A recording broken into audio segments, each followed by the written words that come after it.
Taste the Daily. பயணத்தை ஆரம்பிச்சிருக்கேன். எங்களுடைய முதலமைச்சர்னே சொல்கிறவங்க, எங்கள் முதலமைச்சர் அவர்களுக்கு வருக வருக என கோவை மக்கள் சார்பாக வரவேற்கிறவங்க. நீங்கள் செய்த பணிகளை எங்களுடைய அருமையான வேலுமணி அவர்கள் சிறப்பாக சொன்னார். ஏன்னா திருப்பி நாங்கள் அதை எடுத்து மறுடிச்ச நேரத்தை விரையமாக்க விரும்பலை. ஏன்னா பல்வேறு திட்டங்களை எங்களுக்கு செஞ்சு கொடுத்துருக்கோம். இன்றைக்கி ரோடு எங்கள் கோயம்புத்தூர் மாவட்டத்தை பார்த்தீங்கன்னா எங்கே பார்த்தாலும் இந்த பாலங்கள் சீக்கிரமாக போய் நாங்கள் சென்றடையக்கூடிய வழிவகைகள் செஞ்சது. அடுத்த 50 ஆண்டுகள் 50 ஆண்டு இல்லை 100 ஆண்டுகள்ங்க. 100 ஆண்டுகளுக்கு தேவையான எங்களுக்கு உள்கட்டமைப்பு வசதிகளை மேம்படுத்தி கொடுத்தது மட்டும் இல்லை, ஸ்மார்ட் சிட்டி திட்டத்தை நீங்கள் கொண்டு வந்தது மிகப்பெரிய எங்கள் கோவை தொழில் அமைப்புகளுக்கு மிகப்பெரிய ஒரு வரப்பிரசாதம். கோவை மக்கள் இந்த நேரத்தில் உங்களுக்கு நன்றியை நாங்கள் தெரிவிச்சுக்கிறோங்க ஐயா. எங்களது தொழில்துறை சார்பாக நாங்கள் அனைத்து தொழில் முனைவோர் கூட்டமைப்பு மற்றும் மறுசுழற்சி ஜவுளி கூட்டமைப்பு கோவை மாவட்டத்தில் இருக்கக்கூடிய அடுக்குமாடி குடியிருப்போர் நலசங்கத்தின் சார்பாக நான் பேசுகிறதுக்கு உங்கள்கிட்ட வந்திருக்கேங்க. எங்களோட கோரிக்கை முதல்ல நாங்கள் நூற்பாலைகள் சார்பாக வைக்கிறோங்க. எங்களுக்கு பார்த்திங்கன்னா மத்திய அரசு QCOBIS சட்டம் அப்படின்னு ஒரு சட்டத்தை கொண்டு வந்ததுனால எங்களுக்கு மூலப்பொருட்கள், அதாவது விஸ்கோஸ் ஆகட்டுங்க, பாலிஸ் செயற்கைகள் ஆகட்டும், இது எல்லாமே வேறு நாடுகள்லேருந்து இங்கே கொண்டு வரக்கு இல்லாமல் செஞ்சுருக்காங்க. இங்கே ஒரு தனியார் இருக்கக்கூடிய 2 நிறுவனங்கள் மட்டும்தான் இந்தியாவில் கொள்ள வச்சுறாங்க. அவங்ககிட்டருந்து நாங்கள் வாங்கல சர்வதேச விலையை விட நாங்கள் 20% கூடுதலாக நாங்கள் வாங்கிட்டு இருக்கிறதுனால எங்கள் சர்வதேச ஆர்டர்கள் எங்களால் பெற முடியறது இல்லைங்க. இன்றைக்கி கிட்டத்தட்ட 5.5 கோடி ஸ்பிண்டலேஜ் இந்தியாவில் இருக்குங்க. அதே மாதிரி 65 லட்சம் ரோட்டார் திறன் இந்தியாவில் முழுவதும் இருக்குது. அதில் குறிப்பாக 50% மேலே நூற்பாலைகள் இருக்கக்கூடியது தமிழகம் தாங்க. அதை நீங்கள் பொறுப்பில் இருந்தப்போ எங்களுக்கு மின்கட்டணம் பொறுத்த வரைக்கும் எந்த தடை இல்லாமல் எங்களுக்கு மின்சாரம் இருந்ததுனாலையும் கொரோனா காலத்தில் இங்கே மிக வேகமாக மீண்டெழுறதுக்கு நீங்கள் எடுத்தக்கூடிய நடவடிக்கைகள்னால கிட்டத்தட்ட பார்த்தீங்கன்னா எங்களுக்கு 24% அந்த 2018, 19, 20 3 வருடங்களில் எங்களுடைய உற்பத்தி திறன் ஆகட்டுங்க, பொருளாதார வளர்ச்சி ஆகட்டும் எதுவுமே எங்களுக்கு மேம்பட்டது.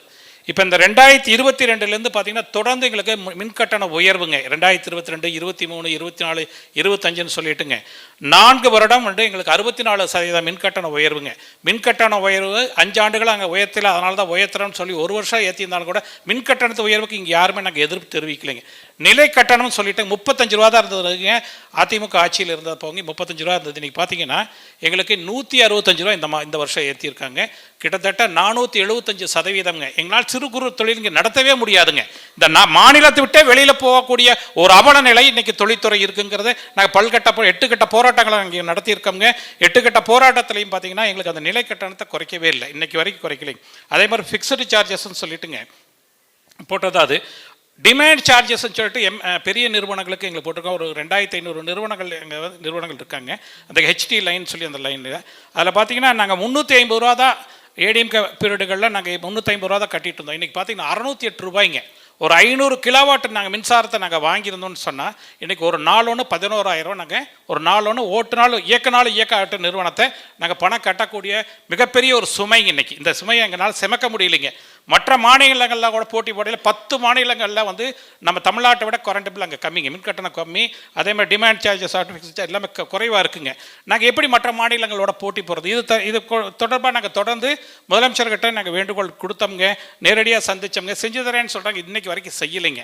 எங்கன்னா முதல்ல 1 வருஷம்னா பரவாயில்லைங்க, தொடர்ந்து 4 வருஷம் இந்த மாதிரி கட்டணம் தான் நாங்கள் எப்படி செய்ய முடியுங்க?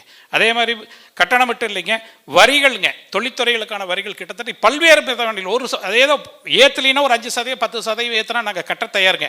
400%, 500% தொடர்ந்து நாங்கள் உயர்த்ததுனால யார்கிட்ட போய் சொல்கிறதுனே தெரியலைங்க. இன்னைக்கு எங்கே போய் இதை சொல்கிறது? யார்கிட்ட போய் சொன்னாலும் என்னென்னா திருப்பி எங்ககிட்ட ஃபயர் ஆகுது. நாங்கள் போய் கேட்டால் எதிர்கட்சி சேர்ந்தவங்களா நீங்கள் அப்படிங்கிற முத்திரை குத்தப்படுதுங்க. நாங்கள் யார் ஆட்சியில் இருக்காங்களோ அவங்ககிட்ட தான் போய் குறைக்க சொல்ல முடியும். குறைகள் சொல்ல முடியாத அளவுக்கு இந்த 4 ஆண்டு காலமாக எங்களுக்கு மிகப்பெரிய நலிவடைஞ்சு வர சூழ்நிலையை பக்கத்து மாநில முதலமைச்சர்கிட்டயே நாங்கள் போய் சொல்ல முடியுங்க. இந்த நிலை இருக்குங்க. அதே மாதிரி பார்த்தீங்கன்னா வரிகள்ங்க, மாநகராட்சி வரி, அடுக்குமாடி குடியிருப்பு சங்கத்திலே நான் ஒரு துணைத் தலைவராக இருக்கணுங்க. பார்த்தீங்கன்னா வீட்டு வரி நாங்கள் ஒவ்வொரு அப்பார்ட்மெண்ட்லைங்க ஒரு கூட குறைவில்லாமல் நாங்கள் இன்றைக்கி வரைக்கும் வரி செலுத்திட்டு வரோம். மற்றதுலையும் கூட முன்ன பின்ன கட்டணும், இதில் கட்டவே முடியாதுங்க. வரி கரெக்டாக கட்டணும். இந்த இடத்துல பார்த்தீங்கன்னா குப்பை வரின்னு ஒன்று போடுறாங்க. குப்பை வரி ஏற்கனவே மாநகராட்சிக்கு நாங்கள் வீட்டு வரியோடு கட்டிடுறோம். ஆனால் அடுக்குமாடி குடியிருப்புகளை பார்த்தீங்கன்னா குப்பை வரி தனியாக கட்டணுங்க. அது ப்ரைவேட்லேருந்து குப்பை எடுக்க வர்றாங்க, அவங்களுக்கு தனியாக கட்டணும். 2 வரி கட்டி, ரெட்டை வரி குப்பை வரி கட்டிகிட்டு இருக்கு. நாங்கள் வேலுமணி அண்ணங்கிட்ட இது சம்மந்தமாக ஏற்கனவே நாங்கள் 2 முறை சொல்லியிருக்கோங்க. குப்பை வரி எடுக்கணுங்க. அதே மாதிரி தண்ணி வரிங்க. தண்ணி எங்களுக்கு ஒரு 200 வீடு 300 வீடு அந்த அடுக்குமாடியில் இருந்துச்சுன்னா அந்த வீட்டில் பார்த்தீங்கன்னா 10 லைன் தான் 5 லைன் தான் கொடுக்குறாங்க. 1000 பேருக்கு 5 பைப் லைன் கொடுத்தா இப்படி கட்ட முடியாதுங்க. ஆனால் எங்கிட்ட டெபாசிட் 200 வீட்டுக்கு ஒரு வீட்டுக்கு 10,000 ரூபாய்ங்கிற பேரில் டெபாசிட் கட்டி 200 வீட்டுக்கு பணத்தை வாங்கிக்கிறாங்க, கொடுக்குறதில்ல.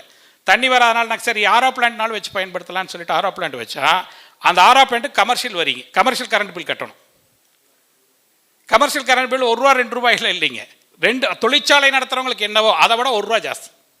நாங்கள் என்ன தண்ணி குடிக்கிற தண்ணிக்கு நாங்கள் தொழிற்சாலை கொடுக்குற வரியாக கட்ட முடியும்? ஸோ அவ்வளோ நிலைகள் இந்த ஆட்சியில் இருக்குது. நாங்கள் கேட்டால் எங்களுக்கு செஞ்சதற்கு எங்களுக்கு நாதிட்டு போயிருக்கனால தான் சரி முதலமைச்சர் நீங்கள் வந்திருக்கீங்க எதிர்க்கட்சி தலைவரால் எங்களை கோரிக்கை ஏற்றுக்குவீங்கன்னு சொல்லி தான் தொழில்துறை சார்பாகவும் அடுக்குமாடி குடியிருப்பு சார்பாகவும் உங்கள்கிட்ட கேட்டிருக்கோங்க. நாங்கள் மனுவாக உங்கள்கிட்ட கொடுக்குறோங்க. நன்றிங்க.